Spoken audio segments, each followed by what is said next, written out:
أمري واحلل عقدة من لساني يفقهوا قولي. أما بعد فقد قال الله تبارك وتعالى في القرآن المجيد: بسم الله الرحمن الرحيم. وقال ربكم ادعوني استجب لكم ان الذين يستكبرون عن عبادتي سيدخلون جہنم داخرین. عزیزان گرامی، پروردگار عالم کی ساری تعریفیں اس اللہ کے لیے ہے کہ جو کہ ہم کو پیدا کیا اور ساری اس مخلوقات کو پیدا کیا. پروردگار عالم سے دعا ہے کہ جتنے بھی ہم نے عزاداری کی، ماتمداری کی، ان تمام کے تمام محبتوں کو قبول فرما. آنے والی نسلوں کو اسی طریقے سے جوش و جذبہ پیدا کرتا کہ اسی طریقے سے امام کی مجلس کا، امام کی عزا کا تسلسل باقی رہے. عزیزان، خداوند عالم قرآن مجید میں ارشاد فرماتا ہے کہ وقال ربکم ادعونی استجب لکم، اور تمہارے پروردگار کا ارشاد ہے کہ مجھ سے دعا کرو میں قبول کروں گا، اور یقیناً جو لوگ میری عبادت سے اکڑتے ہیں وہ عنقریب ذلت کے ساتھ جہنم میں داخل ہوں گے. غور کیجیے عزیزان گرامی، یہ اللہ تعالیٰ کہہ رہا ہے، قرآن مجید کی آیت ہے. کیا کہہ رہا ہے کہ جو کچھ بھی پکارو، جو کچھ بھی دعا کرو، اللہ تعالیٰ سننے والا ہے اور جاننے والا ہے اور اس سے باخبر ہے. اور اللہ کے علاوہ کسی غیر کو پکارا اور اللہ کے علاوہ کسی اور کی عبادت کی تو یقین جان لیجیے اللہ تعالیٰ کہہ رہا ہے ذلت و رسوائی و خار کے ساتھ آپ کو جہنم میں ڈال دیا جائے گا. غور کیا عزیزان گرامی. اور جو اکڑتا ہے اس کے بارے میں کہا کہ جو بھی انسان اکڑ کر کے زمین پہ چلتا ہے اس کو بھی جہنم میں سیدھے ڈال دیا جائے گا. عزیزان گرامی، دعا بہت ہی آسان لفظ ہے. دعا یعنی پکارنا، کس کو؟ اللہ تعالیٰ کو.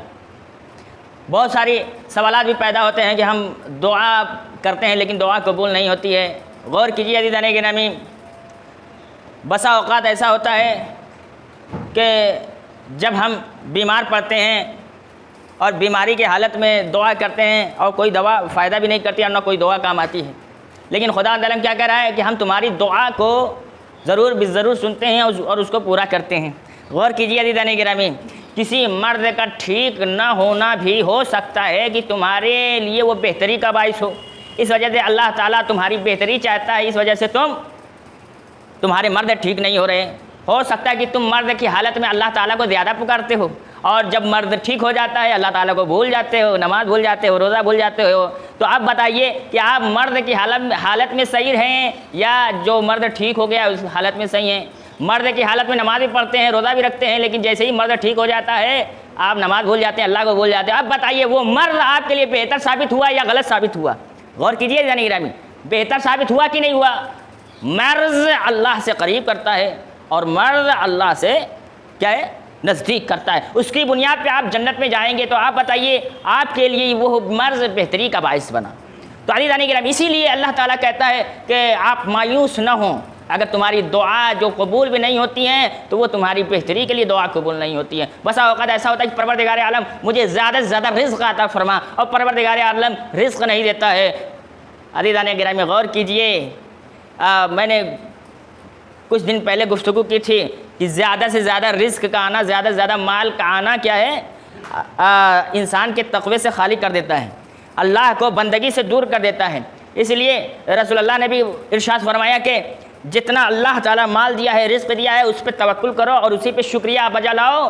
ممکن ہے اور یہی ہو سکتا ہے کہ اللہ کو رضا ہو اور اسی میں اللہ کی مرضی ہو. اس بنیاد پر آپ کامیاب ہو جائیں گے. عزیزان گرامی، آئیے اللہ تعالیٰ بہت ساری جگہ ارشاد فرمایا. ایک جگہ ارشاد فرمایا کہ قُلْ مَا يَعْبَأُ بِكُمْ رَبِّي لَوْلَا دُعَاؤُكُمْ، سورہ فرقان آیت نمبر 77. پیغمبر اکرم آپ کہہ دیجئے کہ اگر تمہاری دعائیں نہ ہوتی تو پروردگار تمہاری پرواہ ہی نہ کرتا. تمہاری دعا کی بنیاد پر پروردگار عالم تمہارا خیال کر رہا ہے. غور کیجیے عزیزان گرامی، یہ خود اللہ تعالیٰ کہہ رہا ہے پیغمبر کہہ دیجئے اگر بندہ مجھے نہ پکارتا تو پروردگار عالم اس کی کوئی پرواہ نہ کرتا. اور عزیزان اگر جو بھی نہیں پکارتے پروردگار عالم کو تو یقین جان لیجئے وہ کس حالت میں ہیں اور کس حالت میں زندگی گزارتے ہیں، اور اللہ تعالیٰ کس طریقے سے ان کو ذلیل و خوار میں کر کے اس دنیا میں گزار رہا ہے. ایک جگہ ارشاد ہوا کہ وَإِذَا سَأَلَكَ عِبَادِي عَنِّي فَإِنِّي قَرِيبٌ أُجِيبُ دَعْوَةَ الدَّاعِي إِذَا دَعَانِ. اور اے پیغمبر اگر میرے بندے تم سے میرے بارے میں سوال کریں تو میں ان سے قریب ہوں، پکارنے والے کی آواز سنتا ہوں جب بھی کوئی انسان مجھے پکارتا ہے۔ اور کیا جانے گرامی، اب دوسری جگہ دیکھیے کہ ادعوا ربکم تضرعا وخفیۃ، تم اپنے رب کو گڑ گڑا کر اور خاموشی کے ساتھ پکارو۔ اور کیا اللہ تعالیٰ کیا چاہتا ہے؟ خاموش ہو کر کے رات کی تاریکی میں گڑ گڑا کر اللہ کو پکارو، اور تمہیں وہ اللہ تمہاری آواز کو زیادہ سے زیادہ سننے والا ہے۔ غور کیجئے، اللہ چاہتا ہے کہ میرا بندہ کسی بھی مشکل میں ہو اور میرے قریب آ کر کے گڑ گڑائے، تو وہ گڑ گڑانا مجھے بہت زیادہ پسند ہے۔ ایک جگہ ارشاد ہوا کہ روایت میں ہے کہ قال رسول اللہ الدعاء افضل من قراءۃ القرآن، رسول اکرم نے فرمایا کہ دعا کرنا قراءت قرآن سے افضل ہے اور برتر ہے۔ جب قرآن کی تلاوت کر رہے ہیں نا عزیزان، اس سے کہیں زیادہ فضیلت رکھتی ہے دعا کرنا، اللہ کو پکارنا، گڑ گڑانا۔ عزیزان آئیے، دعا کتنی زیادہ اہمیت کا حامل ہے۔ علامہ مجلسی علیہ الرحمہ بہار الانوار میں روایت کرتے ہیں کہ محمد بن عجلان کہتے ہیں کہ میں سخت مشکلات میں گرفتار تھا، قرض میں مبتلا تھا اور بڑی تنگی تھی، اور جس سے قرض لیا تھا وہ بار بار مجھے ٹوکتا تھا کہ بھیا کب قرض دو گے، میرا پیسہ لوٹا دو۔ اب آئیے، اس کے بعد ایک شخص تھا، بڑا امیر تھا، حسن بن زید، جو کہ اس انسان کا دوست تھا۔ حسن بن زید وہ بڑا امیر تھا، اس نے کہا کہ حسن بن زید سے جاؤ، چلو چلتا ہوں، اس سے مدد مانگتا ہوں، ہو سکتا ہے کہ وہ میری مدد کر دے۔ عزیزان گرامی، اب جیسے ہی چلا راستے میں حسن بن زید کے پاس آیا، اور راستے میں ایک علی کا چاہنے والا اور اہل بیت کے گھرانے سے کیا ہے رسول اللہ کی اولاد میں سے کوئی انسان اس کو ملا۔ کہا کہ بھائی کہاں جا رہے ہو؟ کہا کہ حسن بن زید کے یہاں جا رہے ہیں، وہ امیر ہے اور میری حاجت کو پورا کرے گا اور میری ضروریات کو پورا کرے گا۔ اب عزیزان گرامی، حسن بن زید امیر تھا، لیکن اس سے بھی کہیں زیادہ امیر اللہ ہے۔ اب آئیے، اس اولاد نبی نے کیا کہا کہ اچھا تم اس حسن بن زید سے امید رکھتے ہو کہ وہ تمہاری مدد کرے؟ کیا رسول اللہ کی حدیث بھول گئے ہو؟ وہ کیا ہے رسول اللہ کی حدیث؟ کہ رسول اللہ کی حدیث یہ ہے کہ ایک صلوات بر محمد وآل محمد،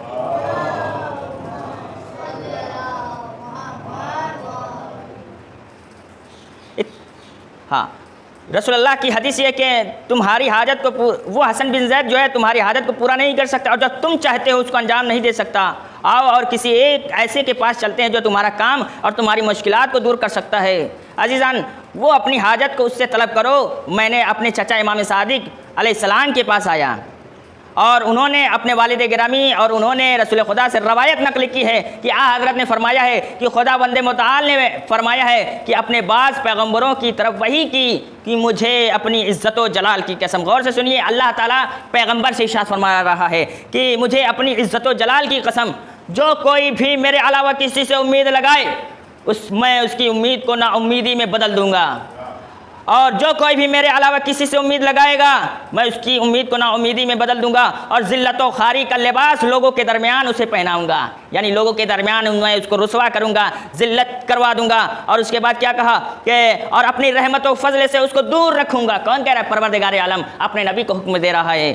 کیا میرا بندہ سختیوں میں میرے علاوہ کسی اور سے اسے حل کے لیے امید لگائے بیٹھا ہے، حالانکہ سختی میرے ہاتھ میں ہے اور نرمی میرے ہاتھ میں ہے؟ کہا کہ اور میرے علاوہ کسی سے کیا امید رکھتا ہے، حالانکہ میں مشکل کو حل کرنے والا ہوں، کوئی اور مشکل کو حل کرنے والا نہیں ہے۔ پھر پروردگار عالم نے کہا کہ بند دروازوں کی چابی میرے پاس ہے اور میرا دروازہ ہر ایک کے لیے کھلا ہے۔ کس کے دروازے پہ جاتے ہو؟ جس کے پاس کسی بھی تالے کی کنجی نہیں ہے، نہ رزق کی کنجی ہے، کسی بھی چیز کا اختیار نہیں ہے، تم اس کے پاس جاتے ہو۔ اور اس کے بعد فرمایا کہ کیا تم نہیں جانتے جب بھی کسی پر کوئی مصیبت آتی ہے تو میرے علاوہ کوئی اسے دور نہیں کر سکتا، پس میرا بندہ مجھ سے کیوں روگردانی کرتا ہے، پس بندہ مجھ سے کیوں موڑ لیتا ہے اور دوسروں کے سامنے جھک جاتا ہے اور دوسروں سے امید لگائے رکھتا ہے؟ اے بندہ، حالانکہ میں اس کے سوال سے پہلے اسے عطا کر دیتا ہوں۔ غور کیجئے، پروردگار عالم کہہ رہا ہے کہ اس سے سوال کرنے سے پہلے میں اسے عطا کر دیتا ہوں۔ کیا ممکن ہے کہ کوئی بندہ مجھ سے مانگے اور میں اس کو نہ دوں؟ ہرگز ایسا نہیں ہے، کیونکہ میرا جو دو کرم خاص نہیں ہے، میرا جو بھی رحم و کرم ہے وہ سب کے لیے ہے، عام ہے۔ کیا دنیا و آخرت میرے اختیار میں نہیں ہے؟ اگر تمام زمین و آسمان کے رہنے والے مجھ سے کچھ مانگے اور میں ہر ایک کو اس کی چاہت کے مطابق الگ الگ دوں، تب بھی میری ملکیت میں مکھی کے پر کے برابر کمی نہ ہوگی۔ غور کیجیے عزیزان، اس کے بعد کیا فرمایا؟ اور کم بھی کس طرح ہو سکتی ہے، کیونکہ ہر چیز کو تقسیم کرنے والا میں ہوں اور کوئی نہیں ہے۔ پھر اس کے بعد فرمایا اے مفلس و محتاج، میری نافرمانی کرتا ہے اور مجھ سے ڈرتا بھی نہیں ہے، اس کے باوجود بھی تم اکڑ کر زمین پہ چلتے ہو۔ اے بندہ، کیوں کر تم دوسرے کے سامنے اپنے ہاتھ کو پھیلاتے ہو اور امیدیں لگائے رہتے ہو؟ اے بندہ سنو میں کیا ہوں۔ میں نے ان سے کہا کہ اے فرزند رسول، اس حدیث کو دوبارہ میرے لیے بیان کریں، یہاں تک کہ 3 مرتبہ اس حدیث کو اس انسان کے اوپر اس انسان کے سامنے بیان کی جو قرضے میں مبتلا تھا، جو پریشان و حال تھا، تنگ دستی میں تھا۔ کہا کہ 3 مرتبہ سناؤ۔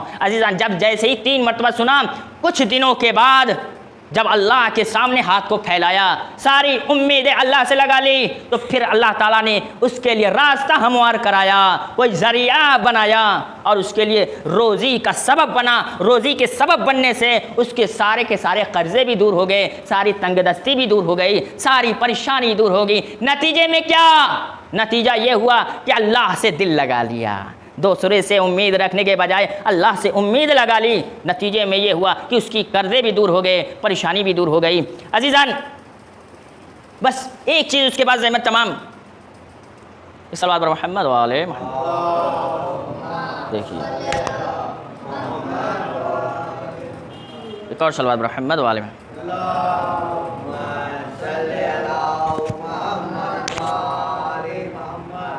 ایک چیز عزیزان، 4 ایسی چیزیں ہیں۔ امام صاحب جعفر صادق علیہ السلام نے فرمایا کہ 4 اشخاص کی دعا قبول نہیں ہوتی، 4 لوگوں کی دعا کبھی قبول نہیں ہوتی۔ کیا؟ کہ وہ جو اپنے گھر میں بیٹھا رہے اور کہے خدا مجھے رزق دے، اور اسے کہا جائے گا کہ میں نے تجھے تلاش روزی کا حکم نہیں دیا ہے۔